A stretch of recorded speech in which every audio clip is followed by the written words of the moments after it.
Good morning, everybody. Welcome to the Missouri Instructional Leaders Network, where we bring together Missouri instructional leaders to share their experiences, grow professional relationships, and build curriculum and instruction skills.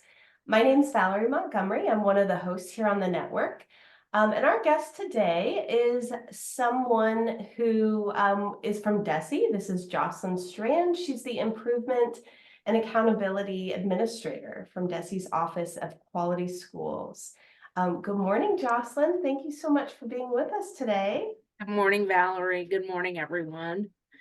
I'm going to let you just take the floor and go ahead and share whatever you have for us today. Hey, well, fantastic, and thanks for having me again to talk about MSIP 6. For those folks who are on with us this morning, they may have seen me do this a number of times, and I apologize, but there's no better way for us to get the message out than to repeat it. And I learned better that way, so I hope everyone else does too. So let's just kick off a little bit with a reminder of the policy goals that we've used to make decisions throughout MSIP 6 and why we've made changes to the upcoming MSIP 6 scoring guide, which was released in April.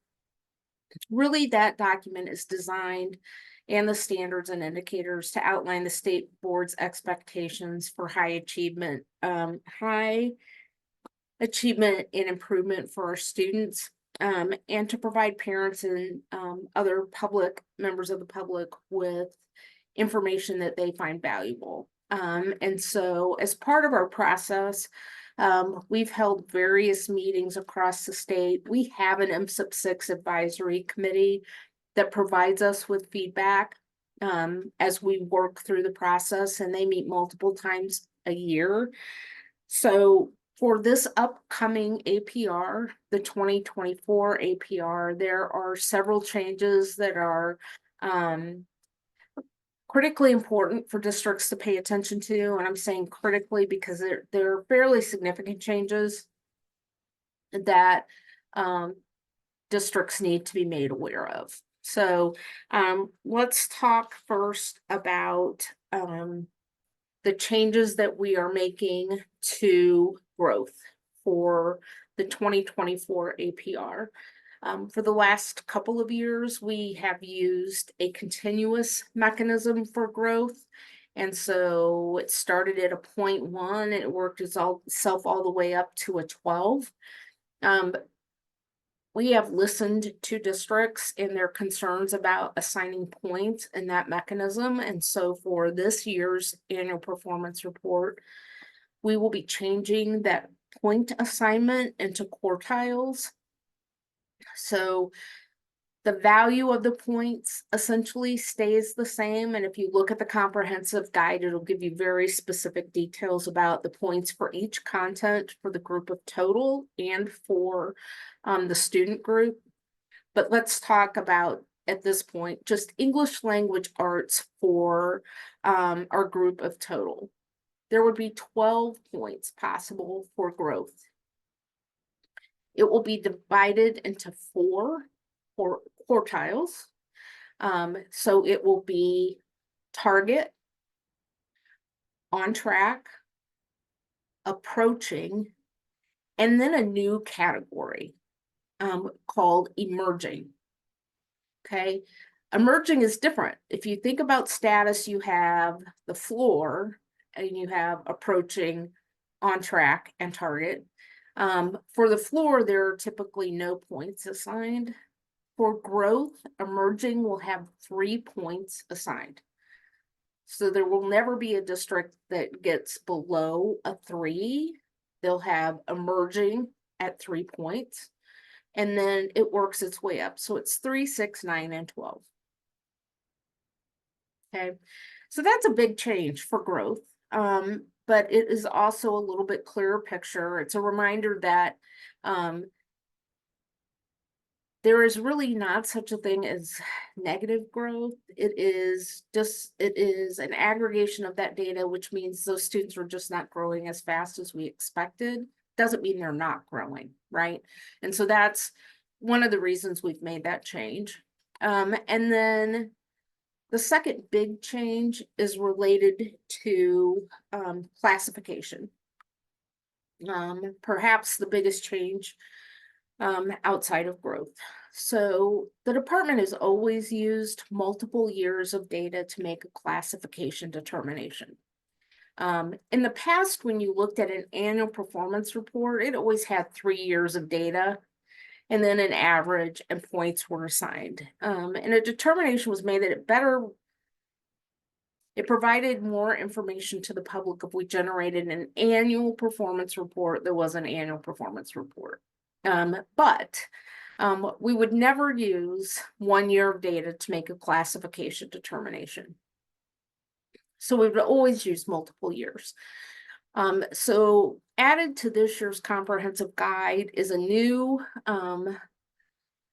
report and a tool that we'll be using for classification recommendations called an APR composite score. So when we release the APR, there will be a 2024 APR, and then there will be our composite score. So there will be 2 different reports released this year, the APR and the composite score. The composite score is an average of 3 years, not at the point level, but at the standard level. So it'll take 3 years worth of MPIs. It will average it. That will be the point level that's assigned for that particular item.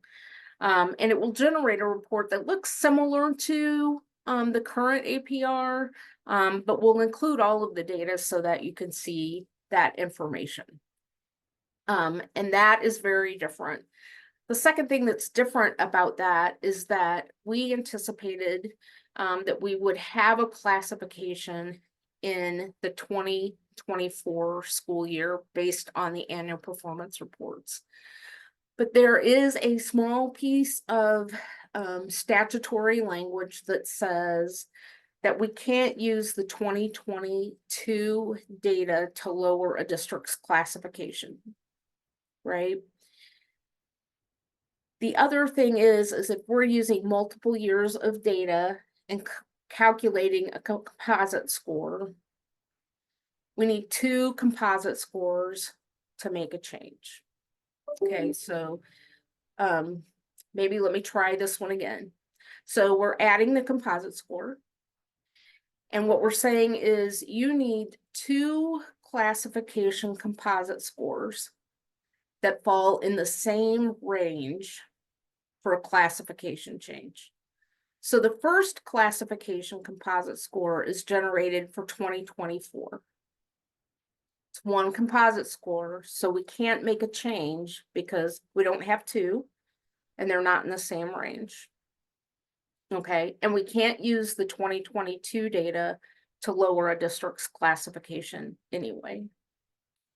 In 2025, we will have a classification using the APR. However, we'll have 2 classification composite scores, and 1 will still include 2022's data. So I know I have a couple of people who are on the call who have heard me do this presentation a little bit before. What happens in 2025? I'm looking at Jennifer because I know she knows, and I think Joe Lawson knows. So Jennifer, I apologize because I can see you. What happens in 2025? We have 2 composite scores. They're in the same range. Yeah, Jill, I can see you now too. So now you're both on the line. We don't change the score unless it goes up. Why is that? Because we have 2 classification composite scores, but it still has 2022 data in it. So the only thing that can happen in 2025 is for district's classification to change is to raise the classification, right? Because I can't lower it. Okay. So then in 2026, we're going to have the 2025 classification composite score, and we're going to have the 2026 classification composite score. 2022's data drops off. So in 2026 will be the first year that we can classify a school district based on academic achievement related data to either lower or raise the district score. Okay. Again, that composite score is a 3-year average. It's very similar to what we would have done if you think about it in MSIP 5 when we calculated a 3-year average. And we will use that information to make a change. So that composite score, if I am a district who is provisional, and in my 2025 classification composite score is in provisional, and my 2026 classification score is in accredited, does their classification composite score change? No. Why doesn't it change? They had 1 year in provisional and 1 year in fully accredited. If they were provisional and they were both fully accredited composite scores, we would make a recommendation for changing their classification. So that's a pretty significant change, but we think it provides more stability, and it is consistent with how we handle classification determinations anyway, which is using multiple years of data to allow a district to either raise or lower their score so that we have a trend rather than 1 year, if you're a small district, causing a large change in what happens. So any questions about the composite score? I have a question going back to maybe a few iterations of the comprehensive guide back. At one point, there was going to be a chance for districts to apply for a distinguished. Yes, and there was going to be like an application process to go through. Is that kind of on hold, or where are we with that? That's a great question. That is sort of on hold at this point in time. The accredited with distinction category will still exist. Our team is still working very hard to try to determine how we recognize districts as exemplary, because we have some districts who are doing really outstanding things, and we want to make sure we get it right, because if you're doing really outstanding things, we would hope we would see a change in performance, and sometimes we are not. So we're just trying to balance that, and it's taking us a little longer than we had hoped.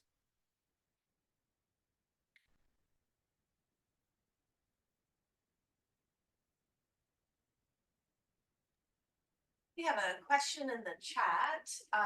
Each MSIP 6 rubric is changing each year so far. Are you going to take the change in rubrics into consideration when calculating composite scores? There are some particular items that will require us to consider those changes before we would make a recommendation to change a district's classification. Everybody, there is a science to the APR and there is an art to the APR. And the science part tells me exactly what needs to happen. The art part goes to holding anybody accountable, right? Is that you have to look at what we have done in terms of making changes. So great question. How do we consider that? And determine whether or not that would have led to a different outcome, right? And so we'll be very careful as we go through making recommendations about what those changes in the comp guide have meant for districts, right? And if that would have made a change in where they landed. Okay, thank you. That's a great question. Another question.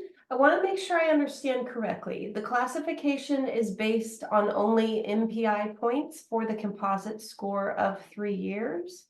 So the overall APR percentage, which combines performance and continuous improvement, is not what you all are looking at for percentage of classifications. Okay. Want to make sure we're hearing that correctly. Yeah, great question, because I only use that as an example.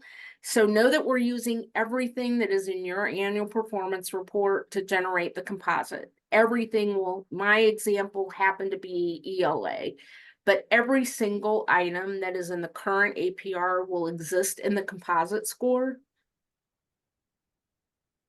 And they will all be based on an average. So every item from the APR will be in the composite score. Okay, thank you for the clarification. Good questions. This is a complex topic, so it's got a little layers. These are actually great questions. Do you have a target date for when APR will be released this year? If I tell you all, I would have to be sworn to secrecy. Here's what I will tell you, is that some of the other changes that I'm going to mention to you, you're going to say, why are you doing that? And I'm going to what I will explain to you is, in order to get this information to districts, we have to make these kind of changes. And I know it puts a lot of pressure on our LEAs to have an APR that's late. And I know we have a lot of pressure to get that data out to you sooner. So when we talk about those other changes, know that we're shooting for months earlier than where we have been. And in return, I need to ask our districts for assistance. And so some of them are big asks, but they're policy changes that we're going to implement for this year that we're going to talk about yet this morning. So maybe October. Did you hear that? Okay. We did, thank you. Maybe October. Yeah, I was picturing that it could be earlier since the CCR data will be from 23 already, but. Yeah. So I have some thoughts about how we may handle some things that would at least get data to you sooner, but let's talk about these other things. And then because I know some of you are familiar with it and some of you are not. Okay. Let's talk about appeals a little bit. We do not have official appeals window dates set yet, but those should be coming shortly. Two things related to appeals. The EOC exception file that you submit as a district in the June student core already acts as an appeals file. And because of that, we will not take appeals of the EOC exception file. We will not process those appeals. So if Jocelyn should have taken Algebra 1 in Jeff City, but she moves to Russellville, does Russellville need to assess her because she took Algebra 1 in Jeff City? No, she doesn't. What does Russellville need to do? They need to file an EOC exception. If Russellville does not include that information in their June 30th student core file, the EOC exception submission, they can't appeal that later. So they should already be looking at those to let that happen. We've been talking about this in multiple places, trying to get that information out, and an administrative memo went out with that information as well. So that'll be the first year that if I fail to submit an EOC exception, that I can't appeal it later. The second issue related to appeals is that if an appeal comes into us and does not include all of the required components, we will not process that appeal. Last year, we had about 10,000 appeals from districts. I know that's a lot of appeals, but if we It extends our time in release if we have to call every district and some districts multiple times to get the supporting data that is outlined on our website. So we will not process appeals that come to us without all the supporting documentation. So those are both two big changes, both happening in the same year, hoping that that'll help us speed up our timeline a little bit. And we're going to see how that works. Okay. Next big change is, as Jennifer mentioned, is related to the CCR appeals. Well, the CCR data. We're going to be using lagging data in the CCR calculation, the success ready student calculation moving forward. So this year, for the 2024 APR, we'll use the corrected 2023 success ready student data. So districts can go back in, review their data, update it as necessary, and appeal any scores for tests where they might have had a student who was either missed or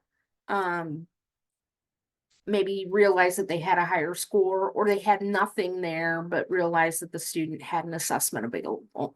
And so that's a pretty significant change. That takes about 3 weeks, 3 to 4 weeks off of our schedule. So that's why we can, I know October still seems late, but it moves us forward. It's one step in moving forward. So those are 3 big changes. One of the things that we have talked about is allowing an earlier release of the assessment data, and we haven't really landed on that yet specifically, but one of the things we've been telling LEAs, at least in the last year or so, is that when we have used the word embargo, it really should apply to the APR. It is never intended for districts not to be able to go ahead and start talking to their board members or their staff about the results of the assessment when you have them. We're hoping to continue to move forward with that language so that you don't have to wait. We're also talking about the possibility of publishing that information earlier than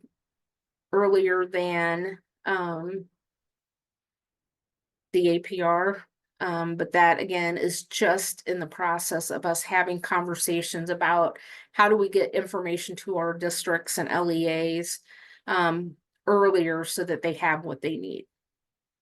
So those are our big changes for 2024. If you go out to the portal, if you have secure access, student level access, particularly for the CCR, the Success Ready CCR measures, you'll see that we've already made an update to those reports that will say, used to it was just the APR year or the year. Now it says year, like school year, and you should be seeing APR year. So when you do that for your Success Ready measure, what you're looking for is a 2023 with a 2024 APR year. Your data should be available to you so you can begin looking at it.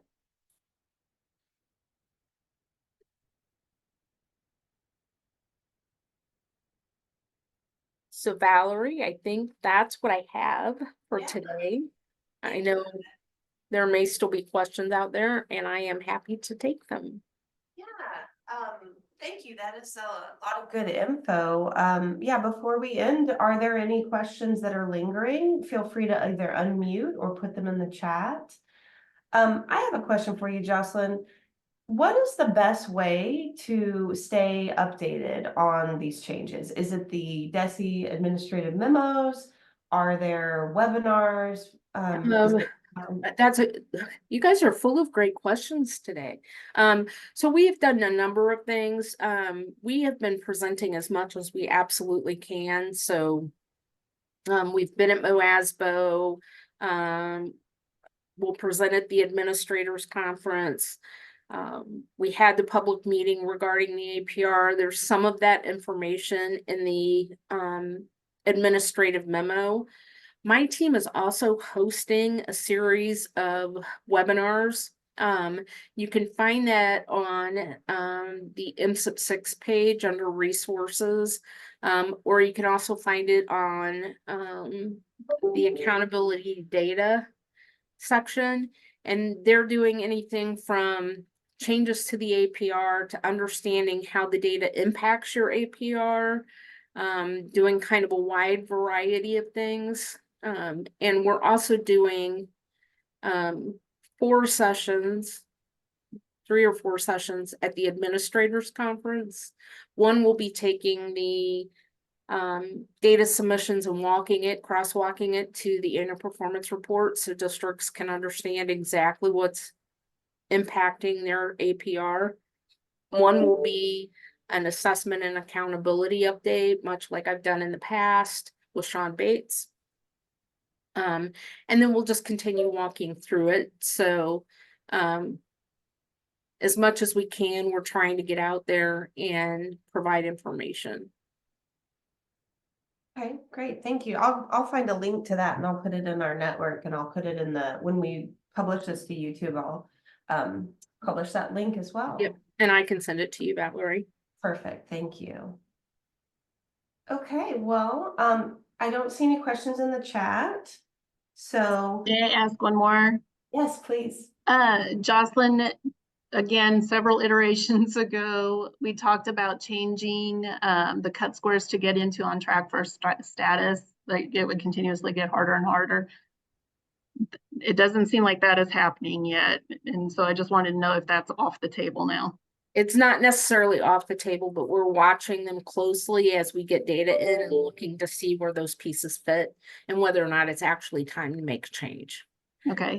And then science and social studies is not included in growth for this year again. It is included in growth. Science and social studies are included in the growth scores. They were in the 23 growth scores. It was last year, it was just end of course. This year we should be adding 5 and 8 to the science.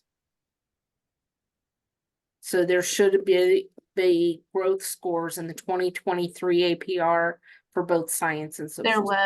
I'm sorry, there was something in the memo that was, or something that I saw in the list of changes, and it referred to that, unless I'm thinking back to last year. I don't think so. I think I'm referring to this one. Right. It last year did not include grades 5 and 8 in science. It should this year. So we'll have 5, 8 and biology and science, and we will have social studies. I don't think we're removing that. All right, thank you. Mm-hmm. Really good questions today. And thank you everybody for giving up a little time on your Friday. So if there's no other questions, I'll go ahead and just end with a big thank you to Jocelyn for taking the time to kind of get in the weeds with us and answer our questions. And I think this is the 3rd time that you've come on the network since I've been here at Step Up. So I really appreciate you taking that time. It means a lot to us. And everybody have a wonderful day, and hopefully the last few weeks of school have a good end to your school year. Okay. Bye, everyone.